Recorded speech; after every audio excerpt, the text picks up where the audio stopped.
வாக்குதத்தம் என்னன்னே தெரியல. என்ன வாக்குதத்தம்?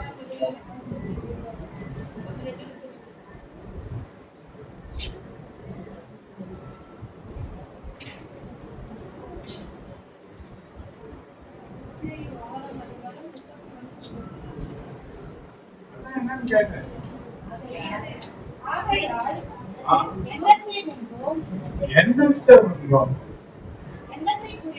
எண்ணத்தை குறிப்போம், எண்ணத்தை உடுப்போம் என்று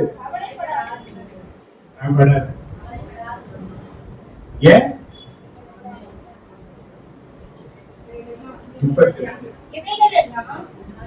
இவைகள் எல்லாம் அஞ்ஞானிகள் நாடி தேடுகிறார்கள். இவைகள் எல்லாம் உங்களுக்கு வேண்டியவைகள் என்று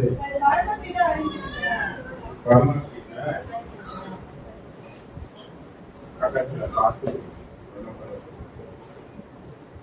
வாக்கு சட்டத்தை தேவன் சம்பந்தம் பெற்றுக்கொள்வது. தேவன் ஒரு காரியத்தை நம்மளுடைய நிறைய பேருடைய வாழ்க்கையில கவலைகள் அதிகமா இருக்கு.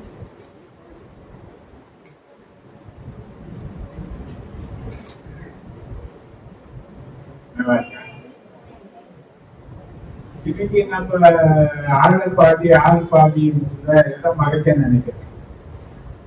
இவனுக்கு என்னப்பா போற அவங்க ட்ரெஸ் என்ன ட்ரெஸ் அவங்க என்னப்பா போடுறாங்க. ஆனா அந்த வாழ்க்கையில படக்கூடிய பாடுகளும் பிரச்சனைகளும் நெருக்கங்களும் விபத்துகளும் அவங்க அனுபவிக்கிற வேதனைகளும் பார்த்தா வெள்ளி முடியாதவர்களாக.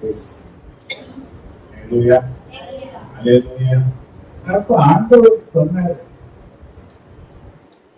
இப்ப நீங்களும் சொல்ல போறீங்க, பக்கத்துல இருக்கிறவங்களை பார்த்து கவலைப்படாதீர்கள், உங்களுக்கு இன்னது தேவை என்று பரமபிதா அறிந்திருக்கிற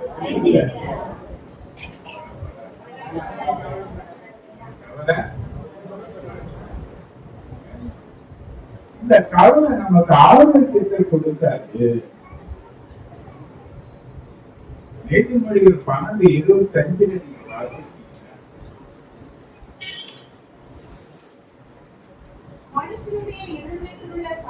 மனுஷனுடைய இருதயத்தில் உள்ள கவலை அதை கொடுக்கும், நல்வார்த்தையோ அது என்ன பண்ண.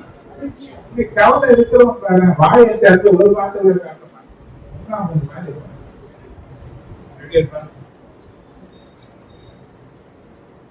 என்ன கொடுத்து பாரு, என்ன பேசி பாரு, அவன் முகத்துல ஒரு கதையே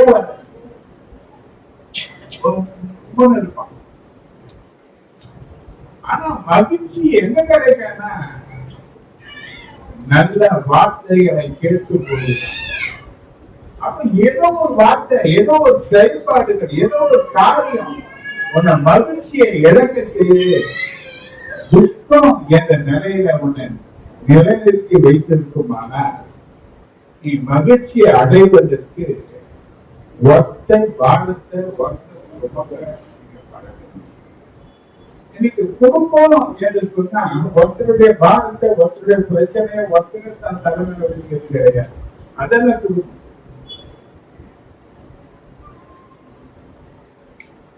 இன்னைக்கு சில பேர் தன்னுடைய பிரச்சனையை யாருக்கும் ஷேர் பண்ண மாட்டாங்க. நீ எல்லாருக்கும் ஷேர் பண்ண வேண்டாம். ஃப்ரெண்ட்ஸ் கிட்ட ஷேர் பண்ணுவாங்க. நிறைய கவலை பிரச்சனை எனக்கு இப்படி இருக்குது அப்படி இருக்குது. ஆனா கட்டணம் கொண்டாடிக்கிட்டே கட்டணம் கொடுத்து ஷேர் பண்ண மாட்டாங்க. பண்ண மாட்டாங்க. யாருக்கு ஷேர் பண்ண நான் அடிக்கடி சொல்லுவேன், இந்த உலக வாழ்க்கையில பெற்றோர் என்றதான அந்த சொந்தம் ஒரு பிள்ளைய கல்யாணம் பண்ணி கொடுத்துட்டாங்கன்னா நாங்க நினைக்கிறோம் என் கடமை முடிஞ்சு போச்சுப்பாங்க. என் கடமை முடிஞ்சு போச்சு. ஒரு நல்ல இடத்துல கல்யாணம் பண்ணி கொடுத்தாச்சு, நல்லா வச்சுட்டாங்கன்னா இனி அவ வாழ்க்கைய அவ பார்த்து இன்னைக்கு எதை பத்தி கவலை இல்லை. என் பிள்ளை பத்தி எனக்கு கல்யாணம் ஆகாத வரையிலும் கவலைப்பட்டிருந்தவங்க கவலை ஆனது என்ன பண்ணுது. இதே அவங்க பிரச்சனைக்குரிய கவலைகளை யார் பகிர்ந்து கொள்ளணும்னா கணவன் மனைவியிடத்திலையும் மனைவி கணவனிடத்திலையும் பகிர்ந்து கொள்ளக்கூடிய நிலையில வாழக்கூடிய ஒரு குடும்பம் நல்ல குடும்பம். நீங்க என்ன பண்ண மாட்டாங்க, நாம் நிறைய பாதத்தை வச்சுக்கணும். பாதத்தை சுமக்க முடியாதவர்களாக பாதத்தினால தள்ளாடக்கூடிய நிலையில இன்னைக்கு தடுமாறி கொண்டிருக்கிற ஏராளமான ஜனங்கள் இருக்கிறாங்க.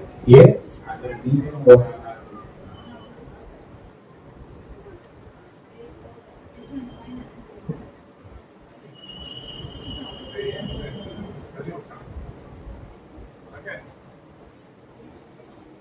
நீங்களும் ஒரு ஆணா இருக்கலாம். ஆனா இந்த மாதம் தேவன் திட்டமாக சொல்லக்கூடிய வார்த்தை என்னன்னு பார்த்தீங்கன்னா கவலைப்படாது. எதுக்காக கவலைங்க? எதை தேடி ஓடிக்கொண்டிருக்கிறோம்? ஒவ்வொரு நாளும் நம்ம எதற்காக கவலைப்பட்டு கொண்டிருக்கிறோம் பார்த்தீங்கன்னா ஆண்டவர் சொன்ன காரியம் அதுதான்.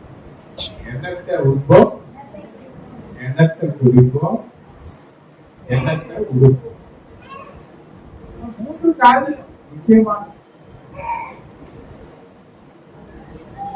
ஆனா இவைகள் எல்லாம் உன்னை உருவாக்கின தெய்வம். இந்த காலத்திலே நீ பிறக்க வேண்டும் என்று முன்னவே இந்த உலகம் உண்டாக்கப்படுவதற்கு முன்னவே உன்னை தீர்மானித்த தெய்வம்.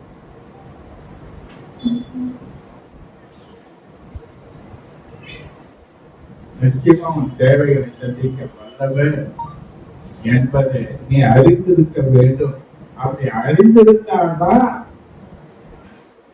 நீ உன் கவலைகளை யார்கிட்ட சொல்ல முடியும் இல்லையா? நம்ம கவலைகளை அவர்கிட்ட சொல்ல முடியல. யோகு சொல்ற யோகு 10:12 வசனத்தை நாம் வாசிப்போமான எனக்கு ஜீவனை தந்ததும் அல்லாமல் தயவையும் எனக்கு பாராட்டினே, உடைய பராமரிப்பு என் ஆவியை காப்பாற்றினது என்று யோகு சொல்லுகிறார். அல்லேலூயா, அல்லேலூயா. என்ன சொன்னாங்க யோகு? ஜீவனை தந்த தெய்வம், தயவை பாராட்டினார். தயவு என்று சொல்ற வார்த்தை நன்மை செய்யக்கூடிய ஆசை என்று அதற்கு ஒரு பொருள்.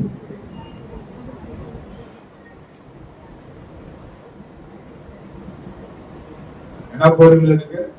தயவையும் பாராட்டினாரா? 100 வயசு வாழ்ந்து எந்த நன்மையும் இல்லாம இருந்தார். நம்ம என்ன நினைப்போம்? 100 வயசு வாழ்ந்து என்ன பண்ணணும்? அப்ப வருத்தம், கஷ்டம், பிரச்சனை, நெருக்கம், பாடு, கண்ணீர், வேதனை, நிந்த அவமானம் இப்படி வாழ்றதை விட செத்து போது மேலும் நினைக்கிற ஒரு நிலைதான் நமக்கு நல்லதா தெரியும். அல்லேலூயா, அல்லேலூயா. ஆனா ஆண்டவருக்கு சொல்றாரு, நீங்க எதை தேர்ந்தீங்க, எதுக்காக கவலைப்படுறீங்க என்ற காரியம் எனக்கு தெரியும். ஆனா நீங்க என்ன பண்ணுங்க? மத்திய 6:33 சொல்லப்பட்டபடி முதலாவது தேவனுடைய ராஜ்யத்தையும் அவருடைய நீதியையும் தேடுங்க, பிறகு இவையெல்லாம் உங்களுக்கு கூட கொடுக்கப்படும் என்று அவர் வாக்கு கொடுத்திருக்கிறார். இன்னைக்கு எடுத்த நம்ம ஒரு நாள் விடியுது, நிறைய பேருக்கு விடியாம இருக்கும். இன்னைக்கு நமக்கு விடிஞ்சிருக்கு. இந்த ஒரு நாள் கடந்து போகணும். ராத்திரி வந்தா எப்ப பகல் விடிய போது பார்த்துட்டு இருக்கோம். எப்படி பகல் விடிச்சா எப்ப ராத்திரி வரப்போது பார்த்துட்டு இருக்கிறோம். இன்னைக்கு பிரச்சனை ஒரு நாள் கடந்து போகிறது பெரிய கஷ்டமான சூழ்நிலை போல நிறைய பேருடைய வாழ்க்கை இருக்குது. ஆனா இந்த நாளை தேவன் நமக்கு கொடுத்திருக்கிறபடினாலே இன்னைக்கு நாம தேடிக்கொண்டிருக்கிற காரியம் எதுன்னு பார்த்தீங்கன்னா, எதுக்காகவே ஓடிக்கொண்டிருக்கிறாங்கன்னு பார்த்தீங்கன்னா, ஓட்டியாங்க வயசு போறாங்க. ஏன் அவ்வளவு கஷ்டம்? மிஷின் கூட 8 மணி நேரம் தான், அவ்வளவுதான். வண்டி கூட ஓடிச்சுன்னா கொஞ்சம் ஹீட் ஆகி போச்சுன்னா என்ன பண்றாங்க? நிறுத்தி கொஞ்சம் கூல் ஆகிற வரையிலும் கொஞ்ச நேரம் என்ன பண்றாங்க? ஆனா மனுஷன் ஓடினே இருக்கிறோம், கடைசியில பார்த்தா பற்பல விதமான தேய்மானங்கள், பலவீனங்கள், பாடுகள், பிரச்சனைகள் இன்னும் அவனை கவலை அடைய. ஆனா ஆண்டவர் சொல்றாரு, இவைகளுக்காக மட்டும் ஓடி நிற்காத, தேடி நிற்காத, இதுக்காக மட்டும் நீ கவலைப்படாத. இதெல்லாம் உனக்கு வேணும்ன்றது எனக்கு தெரியும். ஆனா நீ என்ன பண்ண? தேவனுடைய ராஜ்யத்தையும் அவருடைய நீதியையும் முதலாவது தேடு. முதல்ல என்ன தேடு? ஒரு நாளை என்பது எனக்கு தெரியாது. நாளை என்பது எனக்கு விடியுமா? தெரியாது. சங்கீதம் 31:15 நீ பார்த்தீங்கன்னா, என் காலங்கள் அவருடைய கருத்துல இருக்கு.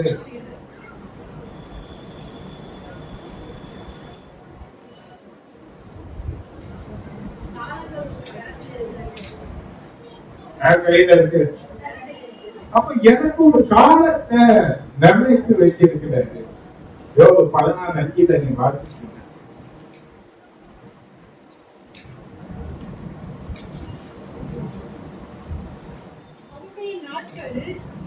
அவருடைய நாட்கள்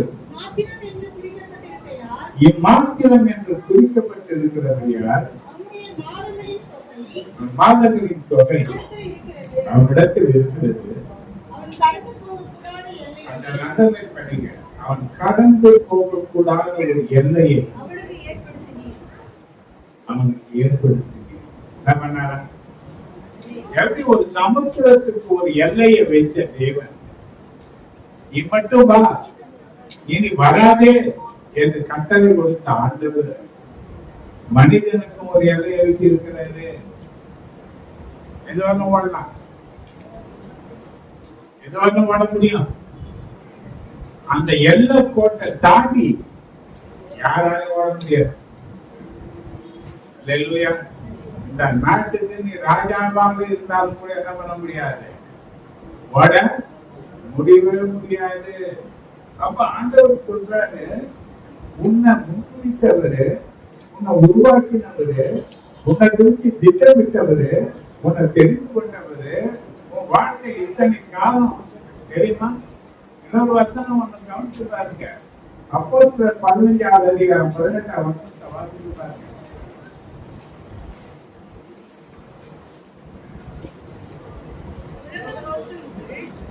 உலக தோற்றம் முதல் தேவனுக்கு நம்முடைய கிரியைகள் எல்லாம் தெரிந்திருக்கிறது.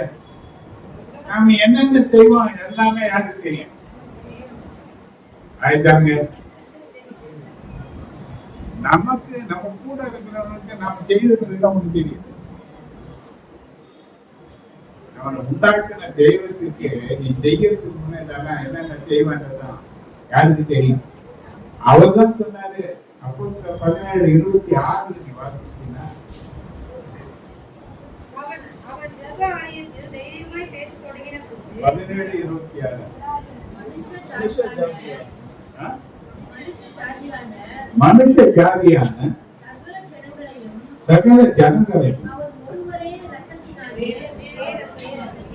ஒரே ரத்தத்தினாலே தோன்ற பண்ணி பூமியின் மீதெங்கும் குடியிருக்க செய்து முன்குறிக்கப்பட்ட காலங்களையும் அவன் குடியிருப்பின் எல்லைகளையும் தேவன் குறித்து வைத்திருக்கிறார். நம்ம எங்க இருக்கணும், எங்க வாழணும், எப்படி இருக்கணும் என்பது ஏற்கனவே தீர்மானிக்கப்பட்ட ஒண்ணு. பார்க்கலாம், எங்கேயோ மறந்துருப்போம், எங்கேயோ வாழ்ந்து இருப்போம். எப்படி இது தேவன் தீர்மானித்த காரியம். நான் வாழக்கூடிய எல்லைகளை என்னபடி வச்சிருக்கிறேன். அப்ப சகலமா அறிந்த தேவன் தன் சாயலாக படைக்கப்பட்ட மனுஷனை என்ன பண்ண மாட்டாரு? தேவைகளை சந்திக்காம இருக்க மாட்டாரு. கூப்பிடுகிற காலத்தை சுத்திகளுக்கு ஆகாரம் கொடுக்கிற தேவன்.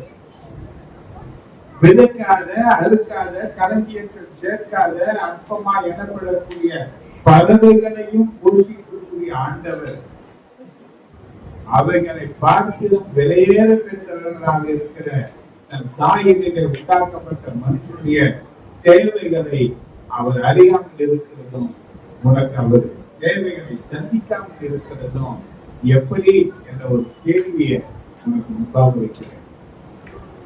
என்ன கவலை நமக்கு? நாளைக்கு என்ன பண்றது? நான் சொன்னேன், நாளை என்பது நம்முடையது அல்ல.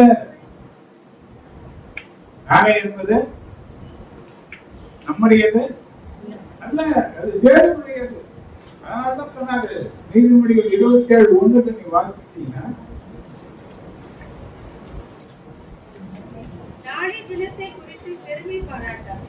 நாளைய தினத்தை குறித்து பெருமை பாராட்டாதே, ஒரு நாள் பிறப்பதையே அறியாயே. என்ன தெரியாது? ஓடலாம், நம்ம சொன்னா அந்த வாரம் பார்க்கலாம், அந்த மாசம் பார்க்கலாம், ஒரு வருஷத்துக்கு பிளானிங் போடலாம். ஆனா நாளை என்பது நமக்கு விடியுமா என்பது தெரியாது. அதை தெரிஞ்ச தேவன்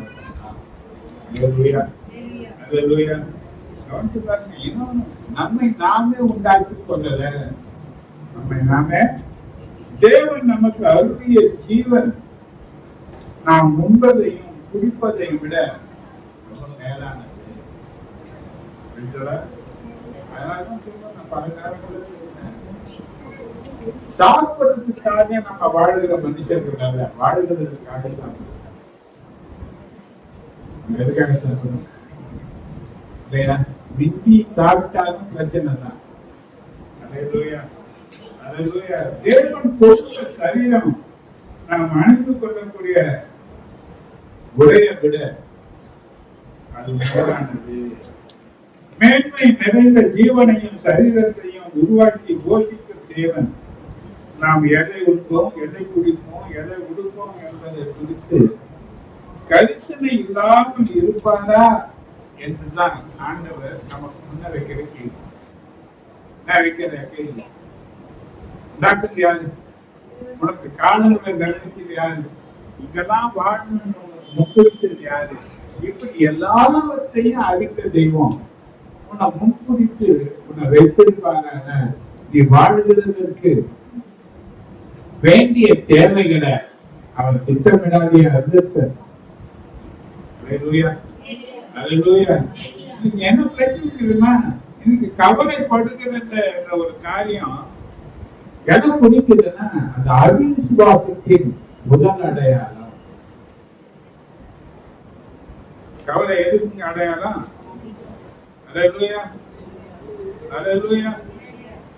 நீங்கள் கவலைப்படுகிறீர்கள் என்றால் ஏதோ ஒரு காரியத்துல உன்னை உண்டாக்கின தெய்வத்தை நீ முழுமையாக நம்பவில்லை என்றுதான் அதனுடைய பொருள்.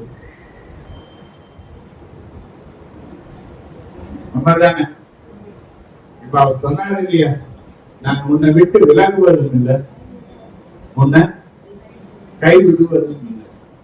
இப்போ அவர் என் பட்சத்துல இருக்கிற தெய்வமானால் ரோமர் 8:39 எதை பத்தி பயம், எதை பத்தி கவலை?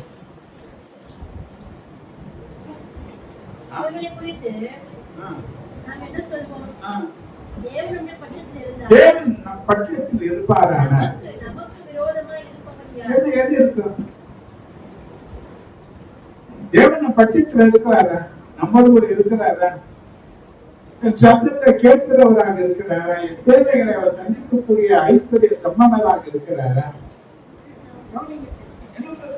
ரோமர் 8:32 வாசிக்கிறீங்கன்னா, நாம் சொந்த குமாரன் என்று பாராமல் நாம் எல்லாருக்காகவும் அவரை ஒப்பு கொடுத்தவர் அவரோடு கூட மற்ற எல்லாவற்றையும் நமக்கு அருளாது இருக்கிறது எப்படி எப்படி ஏன்னா தரமாட்டேன்.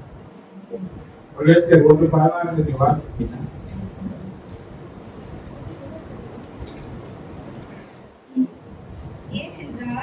ஏனென்றால் அவருக்குள் சகலமும் சிருஷ்டிக்கப்பட்டது, பரலோகத்தில் உள்ளவைகள், பூலோகத்தில் உள்ளவைகள், காணப்படுகிறவைகள், காணப்படாதவைகளுமாகிய சகல வஸ்துக்களும், சிங்காசனங்களானாலும், கர்த்தத்துவங்களானாலும், துரைத்தனங்களானாலும், அதிகாரங்களானாலும் சகலமும் அவரை கொண்டு அவருக்கென்றும் சிருஷ்டிக்கப்பட்டது. அவரை கொண்டும் அவருக்கென்றும் சிருஷ்டிக்கப்பட்டது. அவரையே உனக்காக எனக்காக தேவன் கொடுத்தார். தேவன் தன் ஒரே பேரான குமாரனை யாருக்காக கொடுத்தார்? கொடுத்தார். இன்னொரு பிரசனை நீங்க வாசிக்கிறாங்க. எபேசியர் 1:23.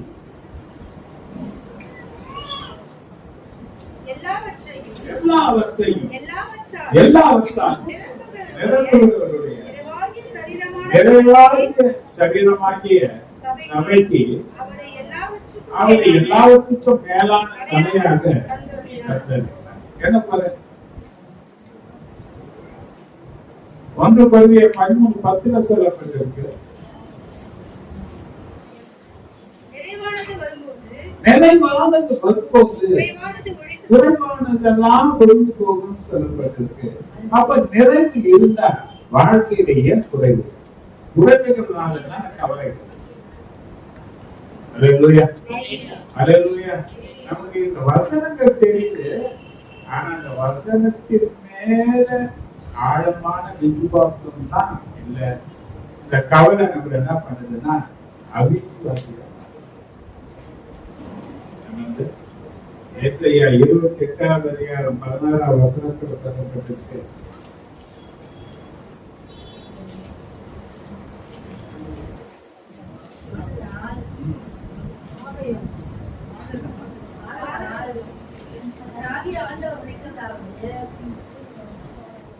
வாசிங்கம்மா, சத்தமா.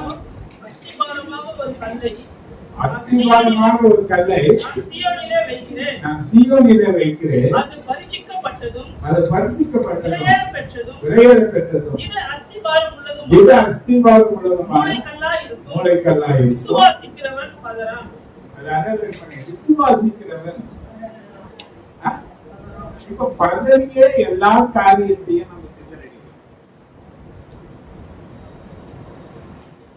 விசுவாசிக்கிறவன் நமக்கு என்ன பேரு? எதை விசுவாசிக்கிறோம்? இவனை போய் என் தலையில கட்டி வச்சாரு ஆண்டவர், இவன் வந்து வாய்ச்சாரு என் வாழ்க்கையில, என் உயிரை எடுக்கிற. இப்படிதானே நம்ம நினைக்கிறோம், இப்படிதானே நம்ம விசுவாசிக்கிறோம். குடும்பம் என்பது தேவன் தீர்மானிச்சது.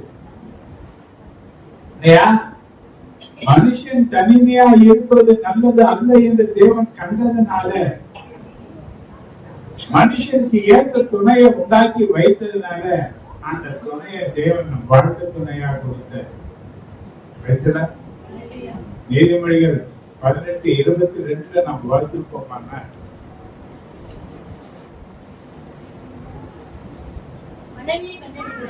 மனைவியை கண்டடைகிறவன் நன்மையானதை கண்டடைகிறான், கர்த்தரால் தயவும் பெற்றுக் கொள்கிறான். ஒரு மனுஷனுடைய வெற்றிக்கு பின்னால ஒரு பெண் இருக்கிறார். அவன் தாயா இருக்கலாம், இல்லைன்னா அவன் மனைவியா இருக்கலாம்.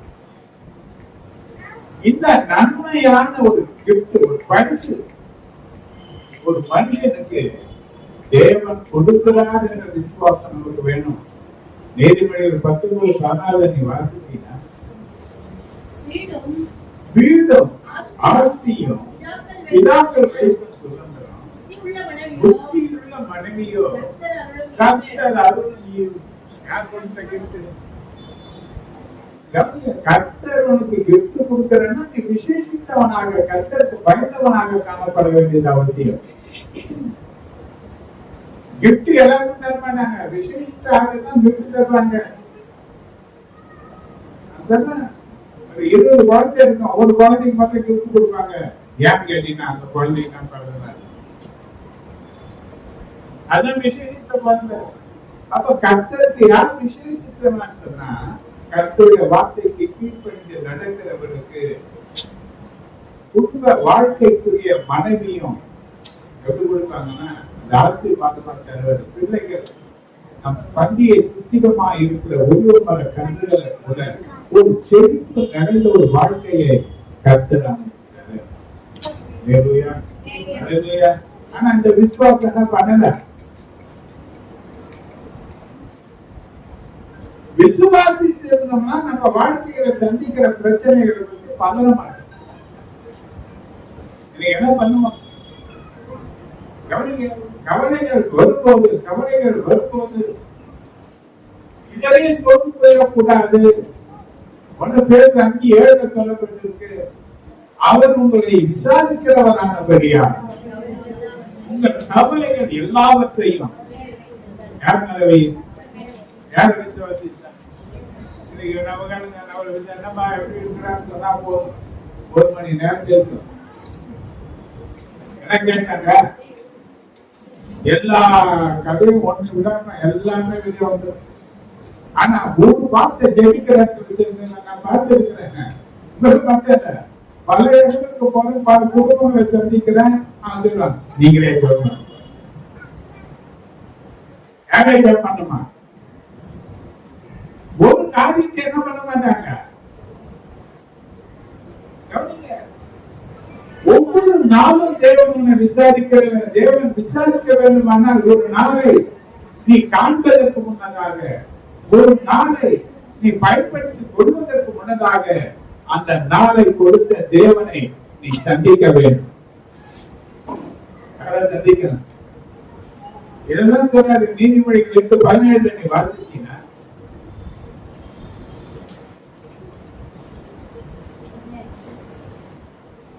என்னை சிநேகிக்கிறவர்களை நான் சிநேகிக்கிறேன், அதிகாலையில் என்னை தேடுகிறவன். எப்ப நமக்கு அதிகாரம்? எப்ப அதிகாரம்? அதெல்லாம் கேட்காதீங்க. எவ்வளவு நாகாத்தின் அதிகாரி எல்லாம் பார்த்து எப்ப தேடு?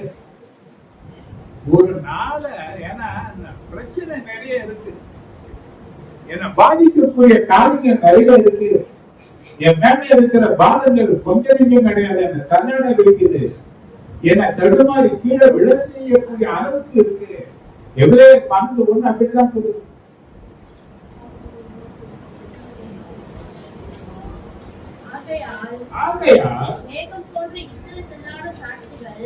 மேகம் போன்ற இத்தனை திரளான சாட்சிகள் சூழ்ந்து கொண்டிருக்க பாரமான யாவத்தையும் நம்மை சுற்றி நெருங்கி நிற்கிற பாவத்தையும் தள்ளிவிட்டு விசுவாசத்தை துவக்குகிறவரும் முடிக்கிறவருமாய் இருக்கிற இயேசுவை நோக்கி நமக்கு நியமித்திருக்கிற ஓட்டத்துல தாறுமாறா ஓடுவோம்.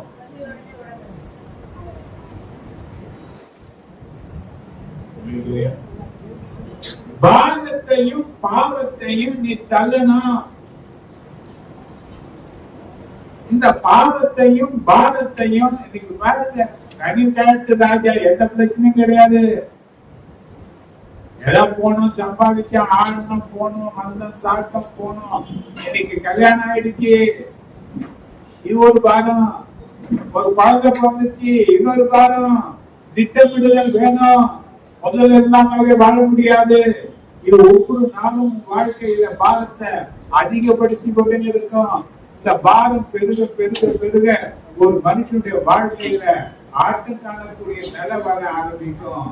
ஆனா அந்த பாரத்தை இறக்கி வைக்கக்கூடிய ஒரு இடம் இருக்கு. விசாரிக்கிற ஒரு தேவனிடத்துல உன் பாரத்தை நீ வைக்கணும்.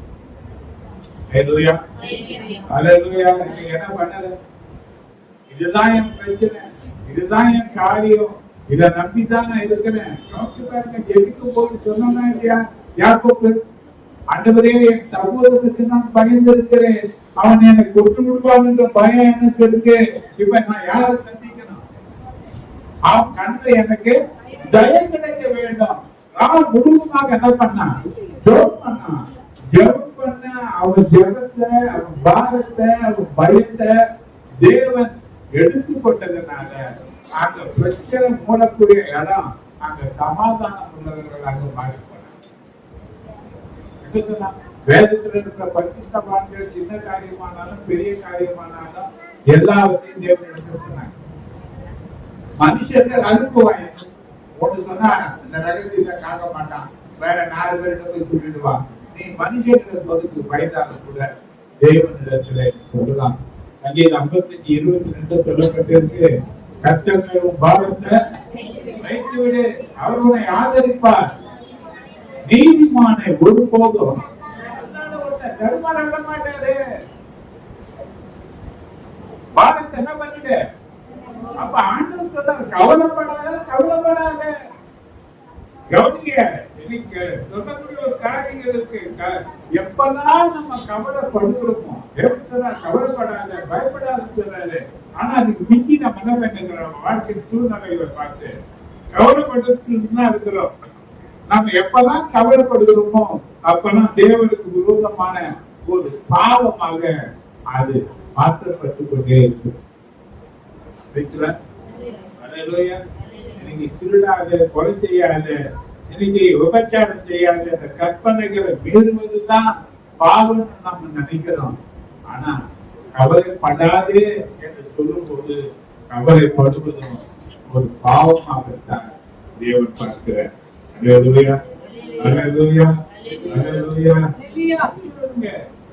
தேவனுடைய கட்டளைகளை மீறுவதுதான் பாவம் சொல்லப்பட்டிருக்கு. தேவன் தான் சொன்னார். அப்ப கவலைப்படுவது எதை காட்டுகிறது என்பதை நாம் புரிந்து கொள்ள வேண்டும். நம்முடைய பொக்கிஷங்கள் பரலோகத்தில் இல்லை, இந்த உலகத்தில் தான் இருக்குது என்பதை அதை காட்டும். இயேசு இதுக்கு நல்ல ஒரு விளக்கத்தை கொடுத்த. ஏன் நிறைய பேர் ஆண்டவரை தேட மாட்டாங்க? வேலை வேலை வேலை வேலை வேலை வேலை எதை சாதிச்சுட்ட? எங்க வர்றாங்க? எதுக்கு நேரம் என்ன? நான் குடும்பத்துல உட்கார்ந்து கொஞ்ச நேரம் கணவன் மனைவியோடு கூட பேசுறதுக்கு நேரம் கிடையாது, பிள்ளைகளோடு கூட பழகிறதுக்கு நேரம் கிடையாது, இன்னைக்கு தன்னுடைய அன்பை பகிர்ந்து கொண்டிருக்க நேரம் கிடையாது. எங்க ஓடின்னு இருக்கிறாங்க? தேவனை தேடுவதற்கு நேரம் கிடையாது. பாரமும் பிரச்சனைகளை வந்தா கர்த்தரை தேடுகிற அளவுக்கு கர்த்தர் நம்மளை நல்லா வச்சிருக்கிற காலகட்டத்துல இன்னும் அதிகமாக உற்சாகமாக கர்த்தரை தேட வேண்டும். எப்ப பிரச்சனை வருது என்ன பண்றான்? வாசித்துட்டார். மத்திய 6:21 என்ன சொல்றாங்க? உங்கள் பொக்கிஷம் எங்கே இருக்கிறதோ எங்க இருக்குது? பரலோகத்திலே போல இருக்கு.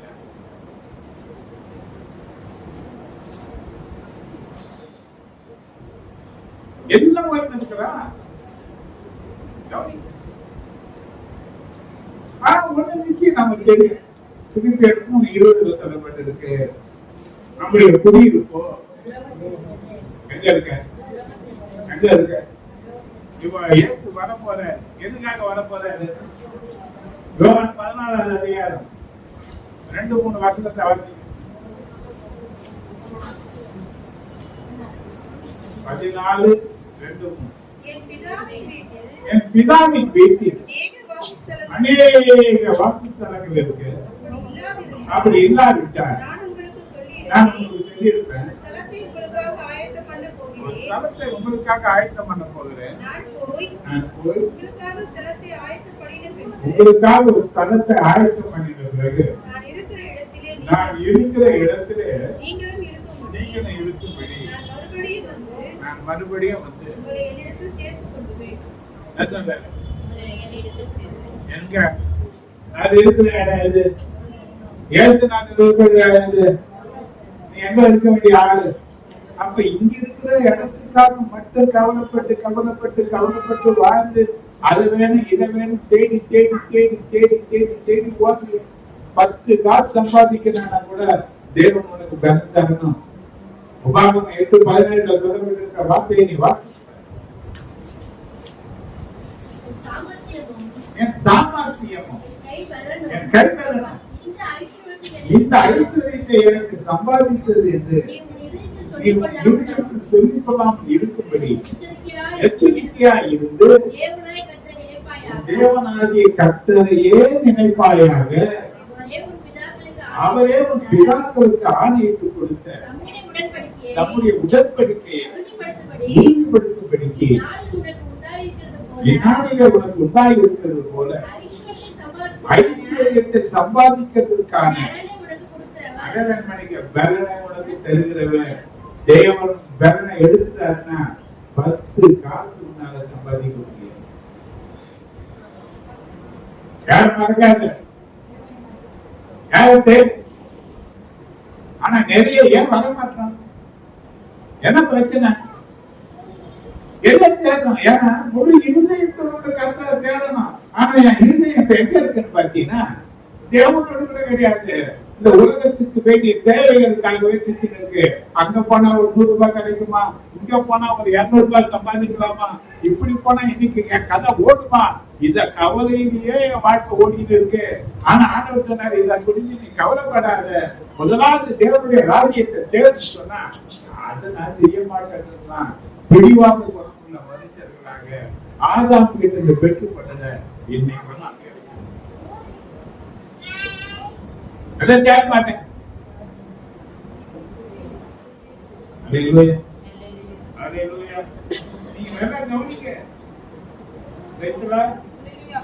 இன்னைக்கு ஒரு காரியத்தை குறித்து கவலைப்படுகிறோம் என்றால் அதனுடைய காரியம் என்ன தெரியுமா? அந்த காரியத்தின் முழு பொறுப்பையும் பாரத்தையும் நாமே சுமந்து கொண்டு இருக்கிறோம் தான் அதனுடைய அர்த்தம். இந்த பிரச்சனை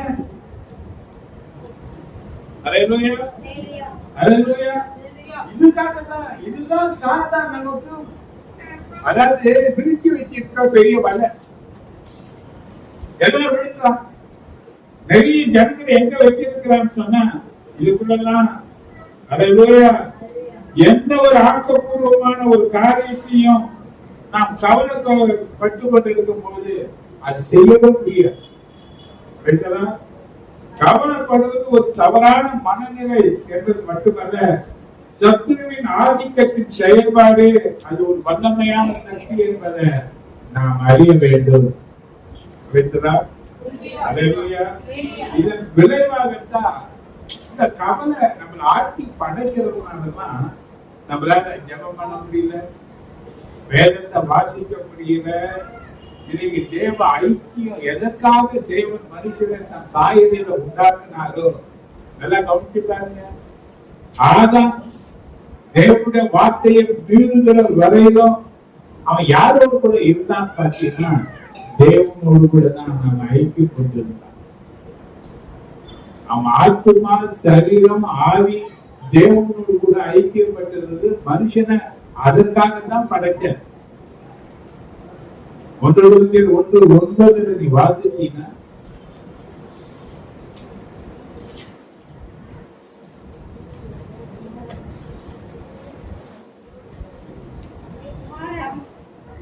குமாரனும்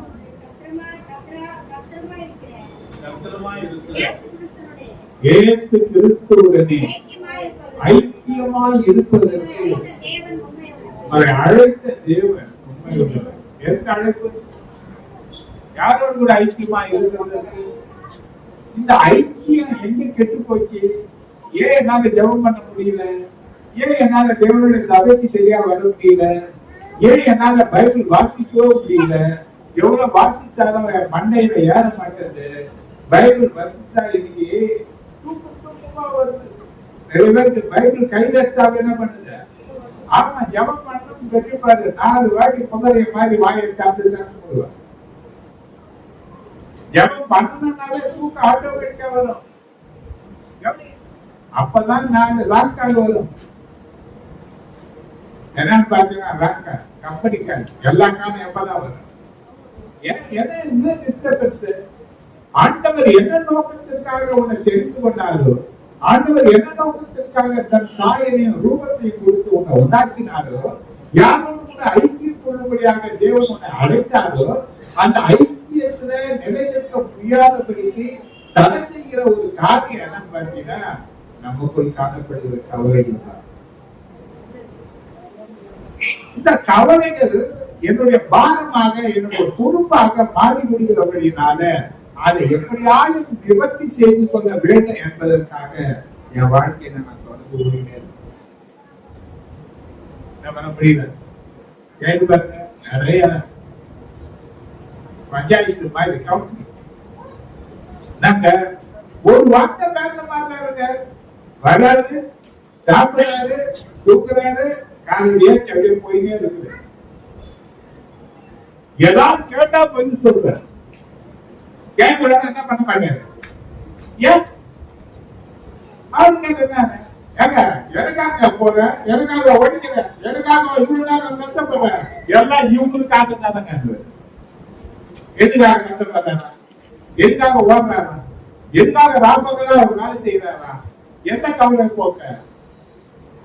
யார் தேவைகளை சந்திக்கன்னா அவர் எந்த அப்படியே மனைவி பிள்ளைகள் நடக்காது.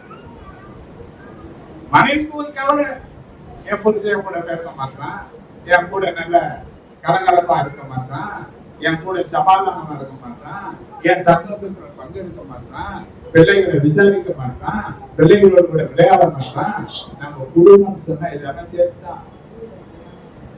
இதெல்லாம் ஏன் செய்யறான்னு பார்த்தீங்கன்னா அவனுக்குள்ள காணப்படுகிற கவலை. எங்க ஓடுறான், எங்க ஓடினே இருக்கிறான். நோக்கம் சரிதான், ஆனா உறவுகள் பாதிக்கப்படும். உறவுகள் பாதிக்கப்படும். அது ஒரு வெற்றிடமாக மாறிடும்.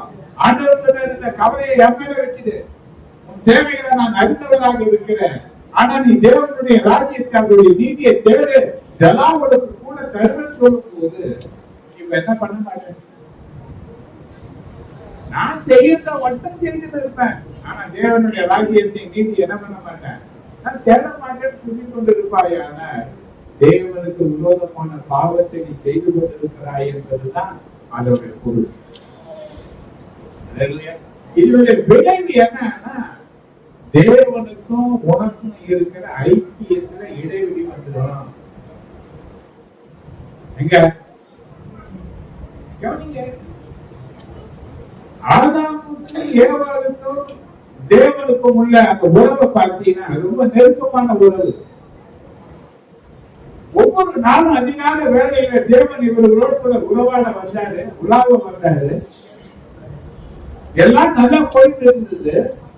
தேவனுடைய வார்த்தையை மீறி நடந்தபடினால தேவ சத்தத்தை கேட்டாவே பயம், தேவன் வருகிறார் என்ற வார்த்தையை கேட்டவுடனே ஓடி ஒழித்து வரக்கூடிய நிலையில இன்னைக்கு இவர்கள் மாறி போனார்கள். காரணம் ஏதோ ஒரு காரியம், ஒரு பயம், ஒரு கவலை. அல்லேலூயா, அல்லேலூயா, அல்லேலூயா, அல்லேலூயா. எப்பதான் நம்முடைய வாழ்க்கையில கவலைகள் நம்மளை ஆட்டி படைக்குதோ அப்பெல்லாம் ஆவிக்குரிய வாழ்க்கையில இருந்து ஒரு படி நம்ம கீழே இறங்குகிறோம் என்றார். ஆண்டவருடைய நாமத்தினால நீ எதை கேட்டாலும் அதை நமக்கு செய்வது இருக்கிறார். அல்லேலூயா. தேவன் நமக்கு என்ன வேண்டி இருக்கிறாரு. அல்லேலூயா. நீ கவனிச்சு பாருங்க, வருங்காலத்தை குறிஞ்ச கவலைகள் இந்த காரணத்துல நாம் தேவனோடு கொண்டிருக்கிற ஐக்கியத்தை அது பாதிக்க செய்யக்கூடியதாக காணப்படுகிறது. அல்லேலூயா, அல்லேலூயா, அல்லேலூயா. வருங்காலத்தை பற்றி கவலைப்படாதுன்னு சொன்னா கரிசனை இல்லாதவர்களாக வாழக்கூடாது. இதுவும் தவறான மனநிலை தான். இதுவும் அல்லேலூயா. நம்ம உழைக்க வேண்டியது இல்ல, சேமிக்க வேண்டியது இல்ல என்று நம்ம நினைக்க கூடாது. எல்லாத்தையும் ஆண்டவன் பார்த்துக்கோன்னு சொல்லிட்டாரு என்று சொல்லி இருந்து விடவும் கூடாது. ஏன்னா ஆண்டவன் சொன்ன 2 தெசலோனிக்கர் 3:10 பார்த்தீங்கன்னா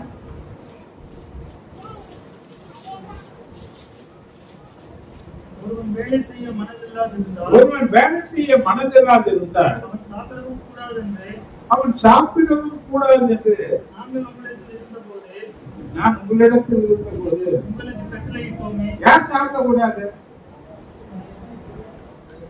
வேலை செய்ய மனசு இல்லாதவன் சோம்பேறி. பண்ணக்கூடாது. சோம்பேறிக்கு என்ன பண்ணக்கூடாது? அதுக்குள்ள பிச்சை கேட்டாலும் ஒண்ணும் கிடைக்காதுன்றதுதான் ஞானி சொல்றவாள்.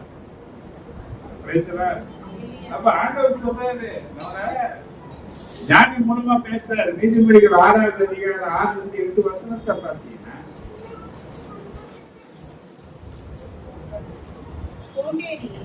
சோம்பேறியே நீ எறும்பினிடத்தில் போய் அந்த வழிகளை பார்த்து ஞானத்தை கற்றுக்கொள். எதை பாரு?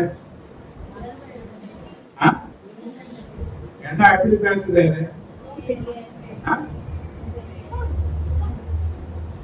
எத்தனை சோம்பேறிக்கு இருக்கு? யார பாரு? எறும்பை பார்த்துதான் வெளிய. அதற்கு பிரபுவும் தலைவனும் அதிகாரியும் இல்லாத இருந்தோம். கோடை காலத்தில் தனக்கு ஆகாரத்தை சம்பாதித்து வைக்கும், அறுப்பு காலத்தில் தனக்கு தானியத்தை சேர்த்து வைக்கும்.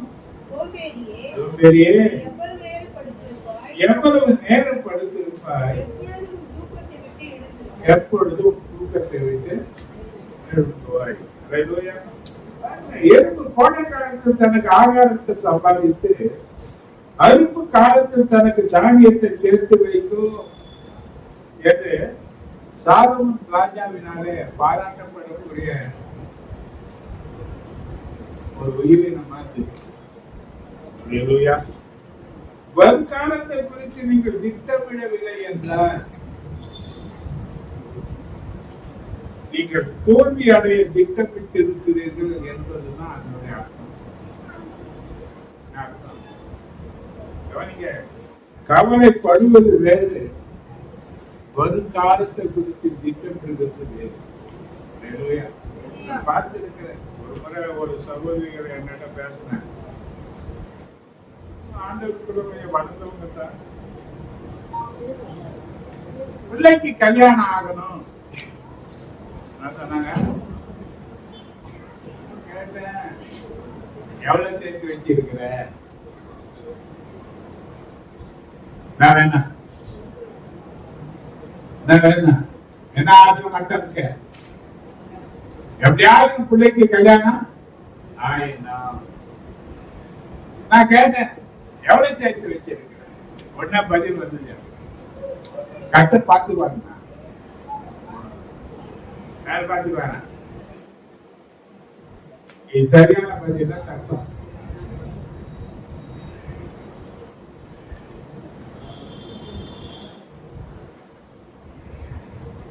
சேர்க்க வேண்டிய நிலையில நீ உன் பெண்ணுக்கு எதிர்காலத்திற்கு ஒரு சேமிப்புன்னு வச்சிருந்தீங்கன்னா அந்த நிலை வரும்போது உனக்கு கவலை இருக்க.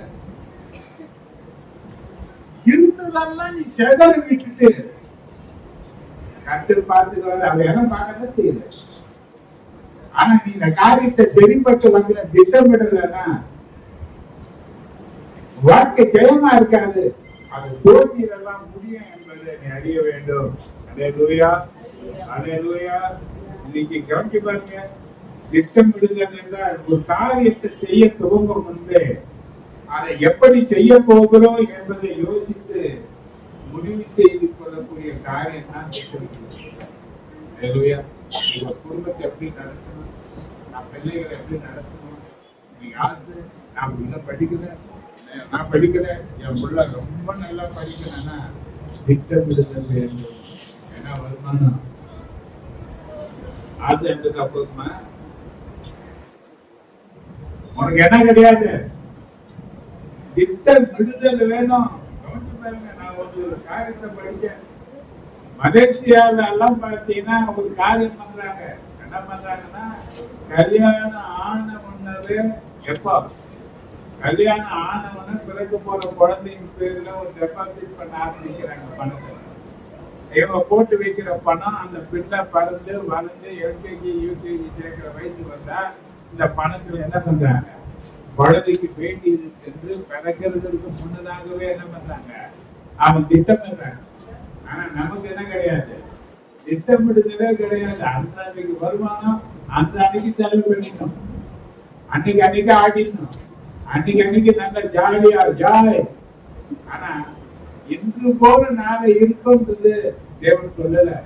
அதுதான் சொன்னார், யாரை பார்த்து தெரிஞ்சுக்க கவனி. அது சோம்பேறியா இருக்குல்ல, அது போன காலத்துல அறுப்பு காலத்துல என்ன பண்ணுதான், சேமித்து வைக்க அது பழகிச்சு. மழை காலம் ஒண்ணு இருக்கு, அந்த மழை காலத்துல என்ன பண்ணுது, அது நல்ல அருமையா அது வாசிப்பூர்வமா இருக்கு. அல்லேலூயா. நீங்க நம்முடைய வாழ்க்கை எதை பத்தி கவலையா இருக்கு, தேவை உனக்கு இருக்கிற வேலையை நீ ஒழுங்கா செய்ய. அதே நேரத்துல சம்பாதிக்க பெருத்தனக்கூடிய தேவனை முதலாவது வாழ்க்கையில வைத்து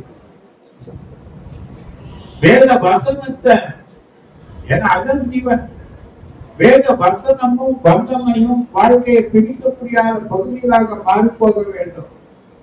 ஜபத்தின் மூலமாக தேவனோடு கூட இருக்கிற ஐக்கியத்துல நீ பலனடைனா, தேவனோடு கூட பேசக்கூடிய உறவுல நீ வளரணும். அந்த உறவுல வளரக்கூடிய, அந்த ஐக்கியத்துல வளரக்கூடிய ஒரு காரியம் தான் ஜப வாழ்க்கை. அவன் ஜபத்துல என்ன பண்றான், என்ன பிரச்சனை, என்ன காரியம்? ஆண்டவர் சொன்னார் இல்லையா, யோவான் 14:24 நீ வாசித்தீங்க.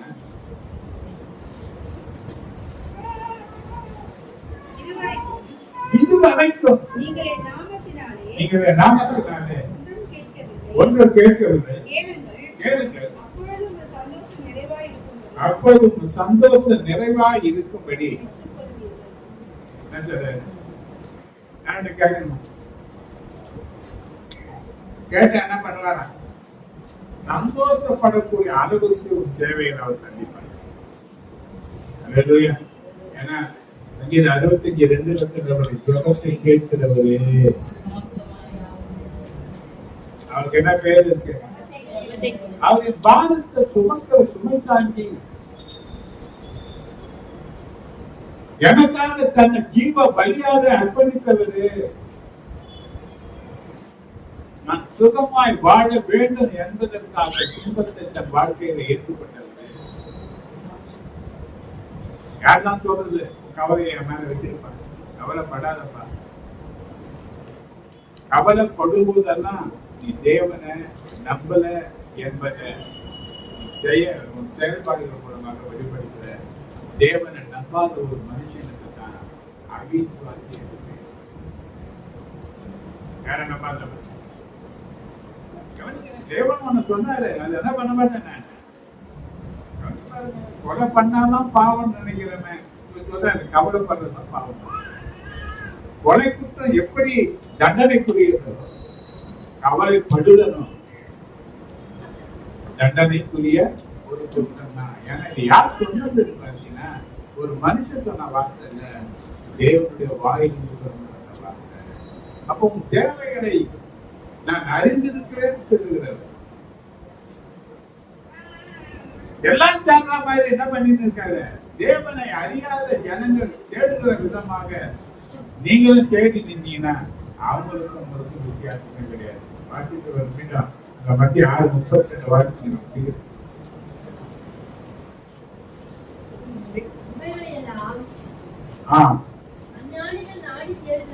யாரு யாரு அவங்க, யாரு அவங்க, ரொம்ப அதிகம் எல்லாம் தேவைங்க.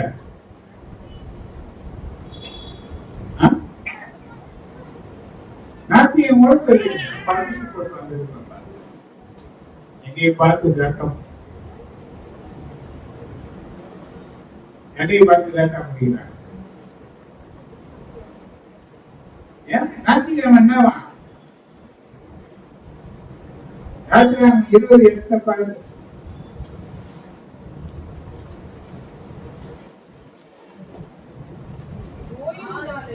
ஓய்வு நாள் பரிசுத்தமாய் ஆசரிக்க நினைப்பாயாக.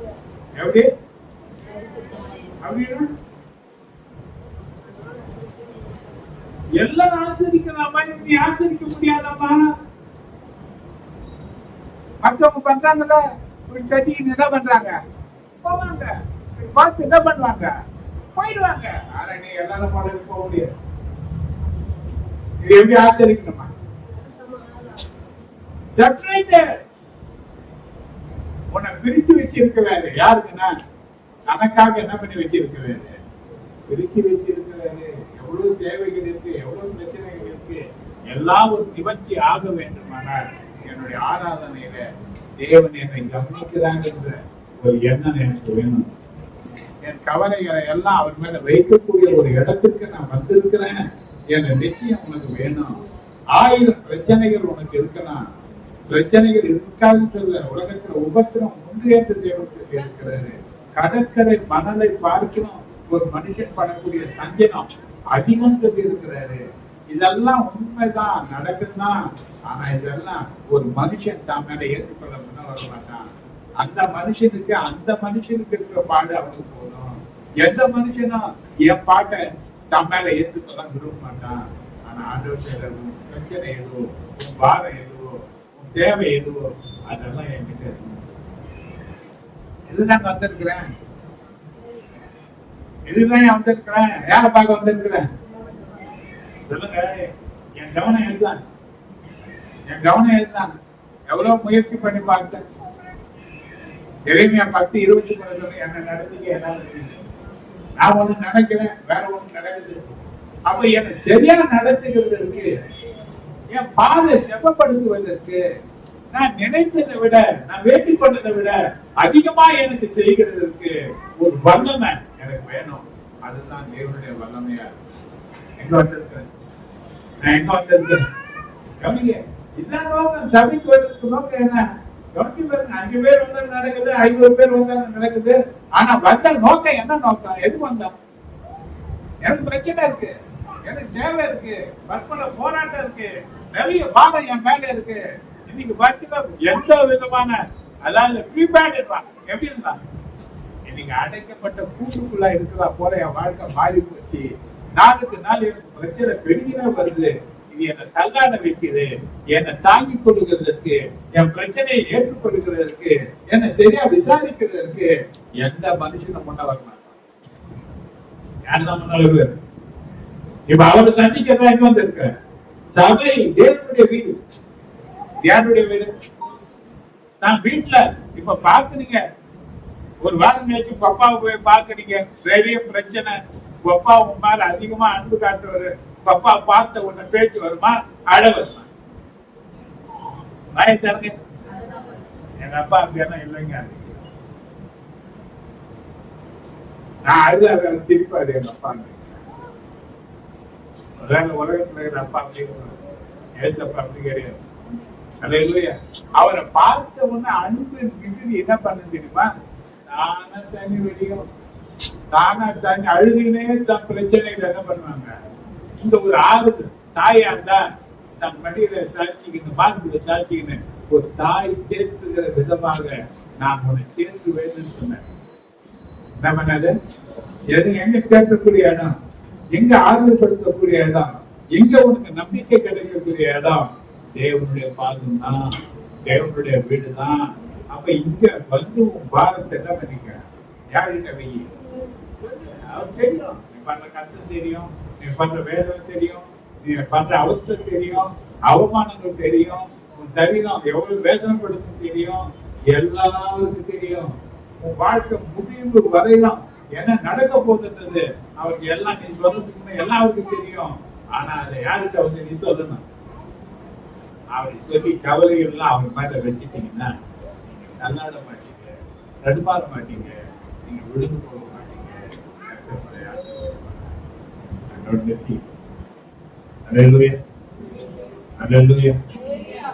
காணிக்கை கொடுத்து நம்ம பண்டிகை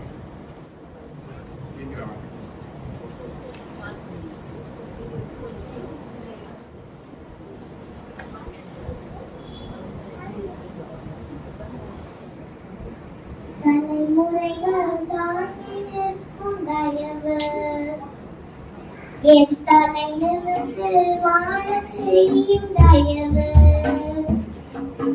தலைமுறைகள் தாண்டி நிற்கும் தயவு என் தலை நிமிர்ந்து வாழச் செய்யும் தயவு பாரபட்சம் பார்க்காத தயவு எளியவனை உயர்த்தி வைக்கும் தயவு தலைமுறைகள் தாண்டி நிற்கும் தயவு உங்க தயவு பெரியதே உங்க தயவு சிறந்ததே உங்க தயவு என்னை சேதமின்றி பாதுகாக்குது உங்க தயவு பெரியதே உங்க தயவு சிறந்ததே உங்க தயவு என்னை சேதமின்றி பாதுகாக்குது ஒரு சேதமின்றி தலைமுறையாய் பாதுகாக்குது குறிப்பார்த்து எரியப்பட்ட சமது நம்புகள் திசை மாறி போக செய்த தயவு பெரியது என்னை குறிப்பார்த்து எரியப்பட்ட சமது நம்புகள் திசை மாறி போக செய்த தயவு பெரியது ஒரு அடி தூரத்திலே கண்ட மரணத்தை தடுத்து நிறுத்தி பாதுகாத்த தயவு பெரியதே இந்த தயவை பாட ஜீவன் உள்ளதே உங்க தயவு பெரியதே உங்க தயவு சிறந்ததே உங்க தயவு என்னை சேதமின்றி பாதுகாக்குது உங்க தயவு பெரியதே உங்க தயவு சிறந்ததே உங்க தயவு என்னை சேதமின்றி பாதுகாக்குது ஒரு சேதமின்றி தலைமுறையாய் பாதுகாக்குது என்னை சுற்றி நின்ற ஜனங்களெல்லாம் அகன்று போனதே என் பேரை மட்டும் பத்திரமாய் மலையில் நின்றதே என்னை சுற்றி வந்த ஜனங்களெல்லாம் அகன்று போனதே என் பேரை மட்டும் பத்திரமாய் மலையில் நின்றதே மூழ்குவென்று எதிர்பார்த்து கண்கள் தோன்றதே ஏறெடுத்து பார்க்கும் வண்ணம் உயர்த்தி வைத்ததே என்னை உயர உயர கொண்டு செல்லுதே உங்க தயவு பெரியதே உங்க தயவு சிறந்ததே உங்க தயவு என்னை சேதமின்றி பாதுகாக்குது உங்க தயவு பெரியதே உங்க தயவு சிறந்ததே உங்க தயவு என்னை சேதமின்றி பாதுகாக்குது ஒரு சேதமின்றி தலைமுறையாய் பாதுகாக்குது தலைமுறைகள் தாண்டி நிற்கும் தயவு என் தலை நிமிர்ந்து வாழச் செய்யும் தயவு பாரபட்சம் பார்க்காத தயவு எளியவனை உயர்த்தி வைக்கும் தயவு தலைமுறைகள் தாண்டி நிற்கும் தயவு உங்க தயவு பெரியதே உங்க தயவு சிறந்ததே உங்க தயவு என்னை சேதமின்றி பாதுகாக்குது உங்க தயவு பெரியதே உங்க தயவு சிறந்ததே உங்க தயவு என்னை சேதமின்றி பாதுகாக்குது ஒரு சேதமின்றி தலைமுறையாய் பாதுகாக்குது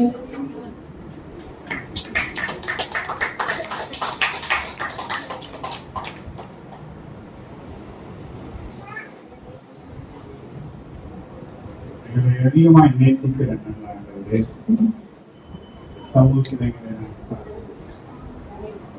உற்சாகமாய் கொடுப்பது உங்களுக்கு கற்க பிரியமாய் இருக்கிறார். அந்த கட்டாயமாய் மனப்பூர்வமாய் கொடுத்திருக்கிறது காணிக்கைகளை கற்கலாம். ஆகவே உங்க கையெழுத்து செய்கிற பிரயாசங்கள் வேலைகள் தொழில் எல்லா நிலையிலும் கனமும் மேன்மை வாழ்வதற்கு ஆண்டவரே, குறைகள் நீங்கி நிறைவுனால நிரப்பப்பட்ட ஆசீர்வாதம் அமைப்பை குளித்து மடியிலே சரிந்து விடும்படி நன்றாய் அணைந்து கொள்வார்கள். சிறுவர் பாடிட்டு நம்புவதமான இயேசு விநாயகர்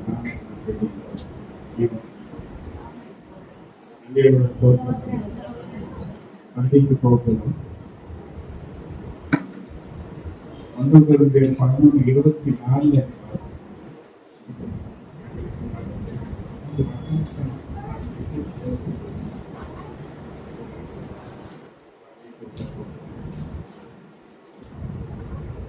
ஸ்தோத்திரம் பண்ணி தோற்றம் பண்ணி அதை பிட்டு நீங்கள் வாங்கி புசியுங்கள். நீங்கள் வாங்கி குசியுங்கள். இது உங்களுக்காக பிற்கப்படுகிற இது உங்களுக்காக பிற்கப்படுகிறது என்னுடைய சரீரமாய் இருக்கிறது. என்னுடைய சரீரமாக இருக்கிறது. என்னை நினைவு கூறும்படி என்னை நினைவு கூறுங்கள். செய்யுங்கள் என்றார். இதை செய்யுங்கள். போதனை பண்ணின பின்பு போஜனம் பண்ணி அவர் அந்தபடியே பாத்திரத்தையும் எடுத்தார். அவர் நல்லபடியை பார்த்து இந்த பாத்திரம் என் ரத்தத்தினால் இந்த பாத்திரம் ரத்தத்தினால் ஆகிய புதிய உடன்படிக்கையா இருக்கிறது. புதிய உடன்படிக்கையாக நீங்கள் இதை பானம் பண்ணும் போதெல்லாம் நீங்கள் இதை பானம் பண்ணும்போது என்னை நினைவு கூறும்படி என்னை நினைவு கூறுங்கள். செய்யுங்கள் என்றார்.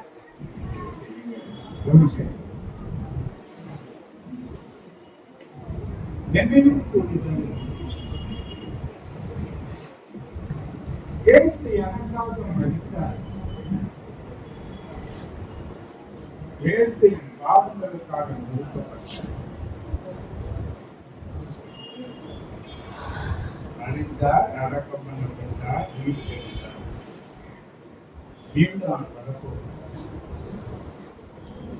எப்பதான் இந்த பந்தியில நீங்க பந்தி எடுக்கிறீங்க, அப்பதான் அவருடைய மரணத்தை நினைவு கூறுங்கள்.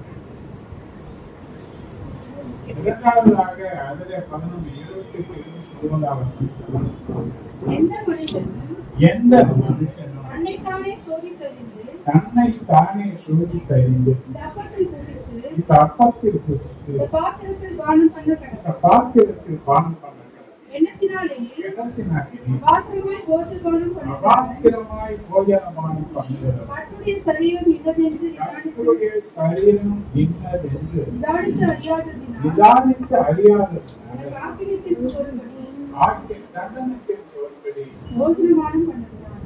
என்ன சொல்றாரு? இந்த பந்தியில பங்கெடுக்க நீ வந்திருப்பாயானால் முதலாவது உண்மை நீயே நிதானித்து பார்க்க வேண்டும். மரணத்தை நினைவு கூற சொன்ன ஆண்டவர் இந்த பந்தியில பங்கெடுக்கிற நிலையில் பாத்திரனாக நான் இருக்கிறேனா, தகுதி உள்ளவனாக காணப்படுகிறேனா, தகுதி இல்லாதவனாக நான் இருக்கிறேனா? தகுதி இல்லாத நிலையில இருந்தால் தகுதி ஏன்னா 31வது நம்மை நாமே நிதானித்து அறிந்தால் நம்மை நாமே நிதானித்து அறிந்தால் நாம் நியாயத்திற்கப்படும். நாம் நியாயம் தீர்க்கப்படும். நான் பண்ண மாட்டான். அப்ப என்ன நியாயத்திற்குங்க? 3 காரியம் இருக்கு. முதலாவது நினைக்கிறேன், இது நிமித்தம் எது நிமித்தம்? உங்களில் அநேகர் பலவீனரும் கலனினம், வியாதியுள்ளவர்களுமாய் இருக்கிறார்கள். அநேகர் நித்திரையும் அடைந்திருக்கிறார்கள். மரணம். என்ன தீர்ப்பு? ஒண்ணு பலவீனம், இன்னொரு வியாதி, மூணாவது மரணம். இதற்காக நாம இந்த பந்தியில வரல. கிறிஸ்துவின் ஜீவனை பெற்று மரித்தான் உயிர்த்தெழக்கூடிய வல்லமையை பெற்றுக் கொண்டதற்காக இயேசு சொன்னார், என்னை புசிக்கிறவன் மரித்தான், என்னை புசிக்கிறவன் மரித்தான் பிழைப்பான். அப்போ இப்போ நான் வரேன், பந்தியிலுக்கு வரேன், என்னை நானே நிதானிக்கணும். அடுத்தவங்க எனக்கு சொல்ல வேண்டிய அவசியம் இல்லை. என்னை பற்றி உலகத்தில் நீங்க முதல் நிதானிக்கிற நேரம். ஏன்னா 1 யோவான் 1 அதிகாரம் 9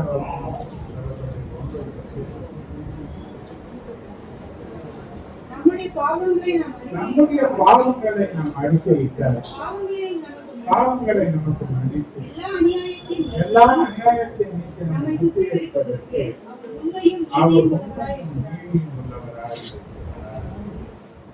நீதிமொழிகள் 28:15.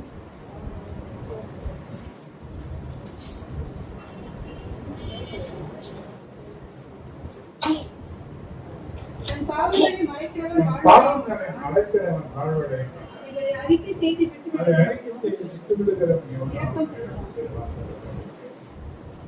கொஞ்ச நேரம் அவரை சீக்கிரம் தேவ சமூகத்துல அவங்க ஒப்புக்கொடுங்க.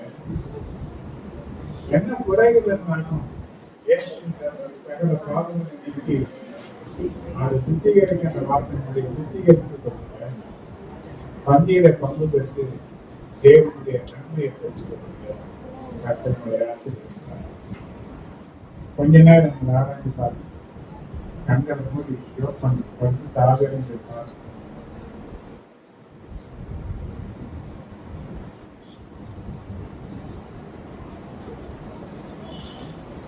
உங்களுக்காக பிற்கப்பட போகிற ஆண்டவராக இயேசு கிறிஸ்துவின் சரீரத்திற்கு அடையாளமாக இருக்கிறார். இதை வாங்கி இது உங்களுக்காக பிற்கப்படுகிற என்னுடைய சரீரம் சொன்னார். பிற்கப்பட போகிற சரீரமாக என் அப்பத்துக்காக ஏதோ சுத்தமாக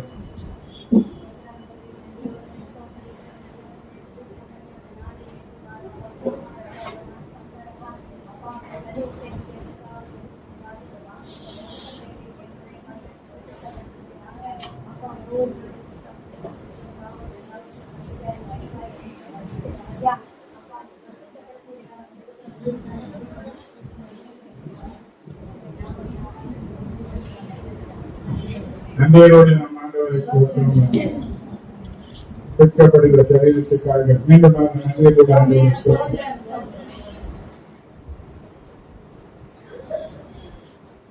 இந்த பெரிய பாத்திரத்தையும் எடுத்து இந்த ரத்தத்தினாகிய புதிய உடன்படிக்கையாக இருக்கிறது. இதை தானம் பண்ணுவதெல்லாம் என்னை நினைவுபடுத்துகிறது. உங்களுக்காக எனக்காக சிந்தப்பட்ட அவருடைய ரத்தத்திற்காக இந்த திராட்சை ரசம் ரத்தமாக மாற முடியாது. யாராவது சுருக்கமாக இருக்கும்.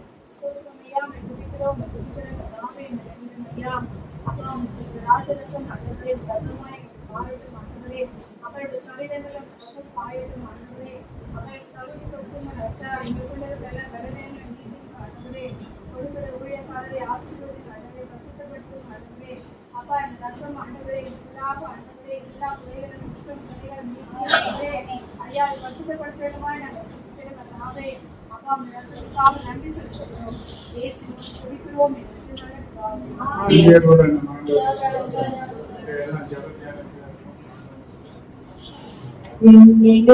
தகுதி ஏதும் இல்லையே என் தேவன் முன்னால் என்னை பாராட்ட. என்னிலே தகுதி ஏதும் இல்லையே என் தேவன் முன்னால் என்னை பாராட்ட. தேவன் கையிலே நான் வெறும் களிமண்தானே. தூயவனம் தேவன் கையிலே நான் வெறும் களிமண்தானே. வளைவதும் வடிவமைப்பதும் தேவனே. என்னை வாழ வைத்து வழி நடத்தும் தேவனே. வளைவதும் வடிவமைப்பதும் தேவனே. என்னை வாழ வைத்து வழி நடத்தும் தேவனே. என்னிலே தகுதி ஏதும் இல்லையே என் தேவன் முன்னால் மேன்மை பாராட்ட. என்னிலே தகுதி ஏதும் இல்லையே என் தேவன் முன்னால் மேன்மை பாராட்ட. பாவியில் பிரதான பாவியா என் நீதி உமக்கு அடுத்து தந்தையே. பாவியில் பிரதான பாவியா என் நீதி உமக்கு அடுத்து தந்தையே. கழுவிட்டாரே தூய தன் ரத்தத்தால்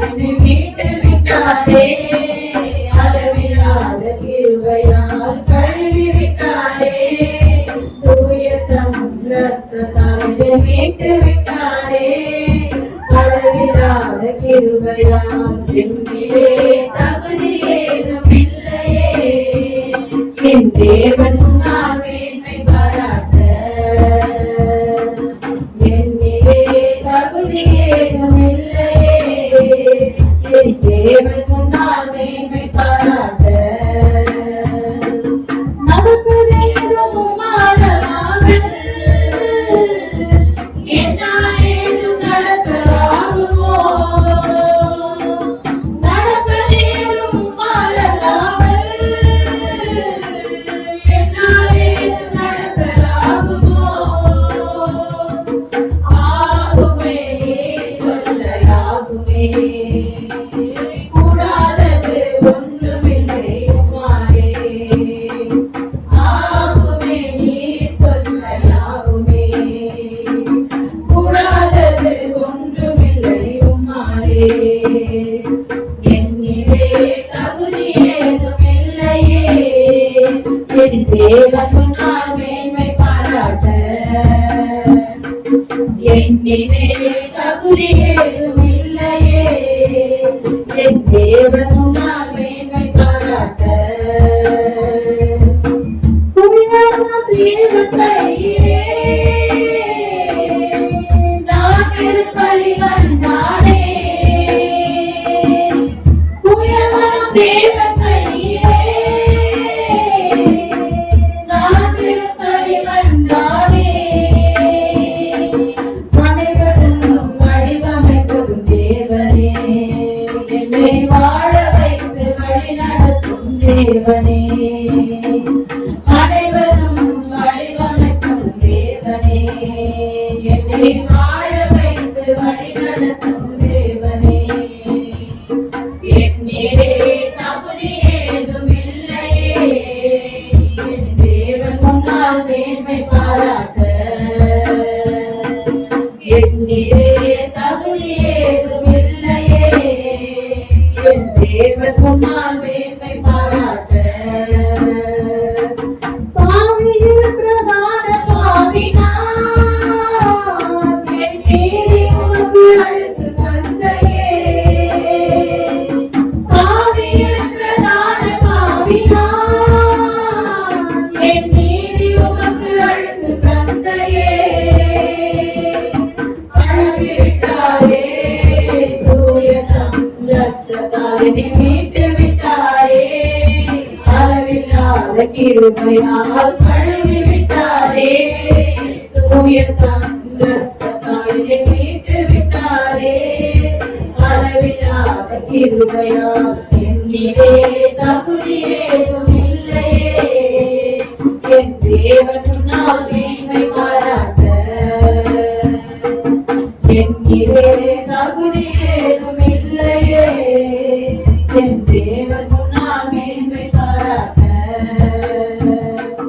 நடப்பதேதும் உம்மாலாமல் என்னால் ஏதும் நடக்கலாகுமோ. நடப்பதேதும் உம்மாலாமல்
நன்றியோடு நம் ஆண்டவருக்கு ராஜாவை கர்த்தர் நமக்கு பாராட்டின எல்லா நன்மைக்காக நன்றி. இந்த மாதம் முழுவதுமாக சுக ஆரோக்கியமான ஜீவன் கர்த்தர் எல்லா நன்மைகளும் தந்த ஆசீர்வதிக்கும்படியாக நன்றி. எல்லா கவலைகளும் கருத்தை நீக்கி சந்தோஷத்தினால் நிரப்பும்படியாக நன்றி.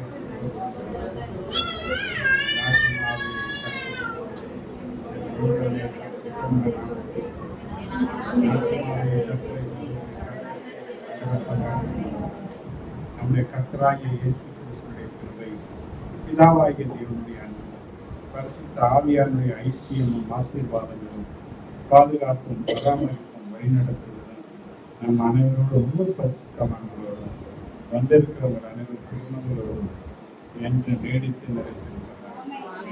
ஆதாரம் எடுத்துக்கொண்ட குடும்பத்தையும் கர்த்தர் ஆசீர்வதிக்கிறார். நன்றி. ஐயா வாழ்க.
God bless you. God bless you.